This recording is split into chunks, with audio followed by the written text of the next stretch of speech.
നമസ്കാരം 140 ന്യൂസിലേക്ക് സ്വാഗതം. ഇലക്ട്രോണിക്സ് രംഗത്തും ആർട്ടിഫിഷ്യൽ ഇന്റലിജൻസ് രംഗത്തും വിപ്ലവം സൃഷ്ടിച്ചുകൊണ്ടിരിക്കുന്ന ചൈനയുടെ റഡാർ ഉപഗ്രഹത്തിനു പിന്നിലെ സാങ്കേതിക രഹസ്യം കണ്ടെത്തി ശാസ്ത്രലോകം. ഏഷ്യ പസഫിക് മേഖലയിൽ തടസ്സമില്ലാതെ നിരീക്ഷണം നടത്താൻ ഈ ഉപഗ്രഹത്തെ സഹായിക്കുന്നത് ചൈനയുടെ പക്കലുള്ള അപൂർവമായൊരു ലോഹമാണെന്നാണ് പുതിയ കണ്ടെത്തൽ. ഭൂമിയുടെ ഉപരിതലത്തിൻ്റെ 1/3 ഭാഗവും നിരന്തരം നിരീക്ഷണത്തിലാക്കാൻ ശേഷിയുള്ള ലൂഡി താൻസ് 401 എന്ന ചൈനീസ് നിർമ്മിത ഉപഗ്രഹത്തിലാണ് ലോകരാജ്യങ്ങളെ അമ്പരപ്പിച്ച ഈ അത്യാധുനിക സാങ്കേതികവിദ്യ ഉപയോഗിച്ചിരിക്കുന്നത്.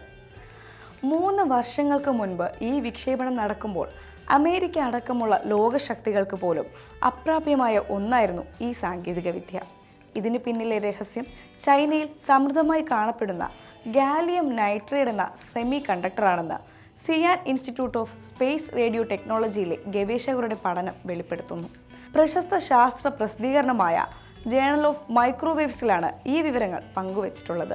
ലോകത്തിലെ ആദ്യ സിൻക്രണസ് സിന്തറ്റിക് അപ്പർച്ചർ റഡാർ ഉപഗ്രഹമാണ് ലൂഡി താൻസ് 401.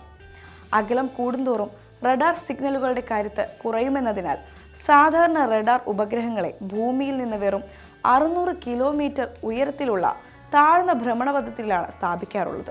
എന്നാൽ ഇതിൽ നിന്ന് വ്യത്യസ്തമായി ഭൂമിയിൽ നിന്ന് 35,786 കിലോമീറ്റർ അകലെയുള്ള ജിയോസിൻക്രണൈസ് ഭ്രമണപഥത്തിലാണ് ലൂഡി താൻസ് 401 നിലയുറപ്പിച്ചിരിക്കുന്നത്.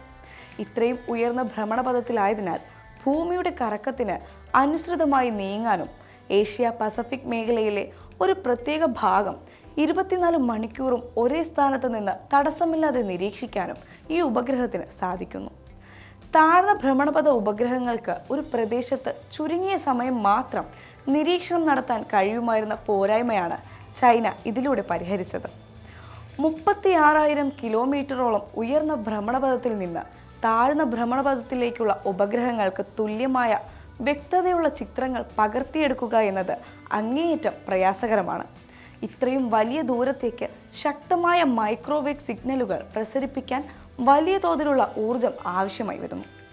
ഈ വലിയ വെല്ലുവിളിയെ മറികടക്കാനാണ് ചൈനീസ് ശാസ്ത്രജ്ഞർ ഗാലിയം നൈട്രൈഡ് സാങ്കേതികവിദ്യ പ്രയോജനപ്പെടുത്തിയത്. സാധാരണ ഉപകരണങ്ങൾക്ക് ഉൾക്കൊള്ളാൻ കഴിയാത്തത്ര ഉയർന്ന ഊർജ്ജക്ഷമതയിൽ പ്രവർത്തിക്കാൻ സാധിക്കുമെന്നതാണ് ഇത്രയും ദൂരെ നിന്ന് പോലും ഉയർന്ന വ്യക്തതയുള്ള ചിത്രങ്ങൾ നിർമ്മിക്കാൻ ഈ ഉപഗ്രഹത്തെ പ്രാപ്തമാക്കുന്നത്. അലുമിനിയം ഉൽപാദന പ്രക്രിയയിലെ ഒരു ഉപോൽപ്പന്നമായാണ് ഗാലിയം വേർതിരിച്ചെടുക്കുന്നത്.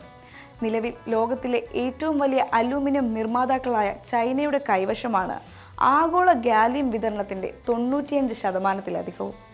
ഈ വൻ കുത്തക മുതലെടുത്തുകൊണ്ട് 2023 ഉപഗ്രഹം വിക്ഷേപിച്ചതിന് തൊട്ടു പിന്നാലെ ചൈന ഗാലിയം കയറ്റുമതിക്ക് കർശന നിയന്ത്രണങ്ങൾ ഏർപ്പെടുത്തി. ഇതോടെ അമേരിക്ക ഉൾപ്പെടെയുള്ള പാശ്ചാത്യ രാജ്യങ്ങൾക്ക് ഈ അപൂർവ ലോഹം ലഭിക്കാത്ത സാഹചര്യമുണ്ടായി. സാങ്കേതികവിദ്യ കൈവശമുണ്ടായിരുന്നപ്പോഴും ആവശ്യത്തിന് ഗാലിയം ലഭ്യമാകാത്തതാണ് US അടക്കമുള്ള രാജ്യങ്ങൾക്ക് ഇത്തരമൊരു ഉപഗ്രഹം നിർമ്മിക്കുന്നതിന് പ്രധാന തടസ്സമാകുന്നത്. കാലാവസ്ഥാ പ്രവചനം, കാർഷിക മേഖലയിലെ പഠനങ്ങൾ, ദുരന്ത നിവാരണ പ്രവർത്തനങ്ങൾ തുടങ്ങിയ സാധാരണ ആവശ്യങ്ങൾക്കാണ് ലൂഡി താൻസ് 401 എന്ന ഈ ഉപഗ്രഹം ഉപയോഗപ്പെടുത്തുന്നതെന്നാണ് ചൈന നൽകുന്ന ഔദ്യോഗിക വിശദീകരണം. എങ്കിലും ശാന്ത സമുദ്ര അതിർത്തികളിലും ഏഷ്യൻ മേഖലകളിലുമുള്ള നിർണായകമായ സൈനിക ചലനങ്ങൾ നിരീക്ഷിക്കാൻ ചൈനയ്ക്കിതിലൂടെ സാധിക്കുന്നത് US-നെയും മറ്റ് സഖ്യരാഷ്ട്രങ്ങളെയും വലിയ ആശങ്കയിലാഴ്ത്തുന്നു. ഭൂമിയിലെയും കടലിലെയും ഏറ്റവും ചെറിയ നീക്കങ്ങൾ പോലും രാപ്പകലില്ലാതെ നിരീക്ഷിക്കാൻ ശേഷിയുള്ള ലൂഡി താൻസ് 401 വരും കാലങ്ങളിൽ ബഹിരാകാശാധിഷ്ഠിത നിരീക്ഷണ രംഗത്ത് ചൈനയുടെ തന്ത്രപ്രധാനമായ മേധാവിത്വം ഉറപ്പാക്കുമെന്നാണ് അന്താരാഷ്ട്ര പ്രതിരോധ വിദഗ്ധർ ചൂണ്ടിക്കാണിക്കുന്നത്.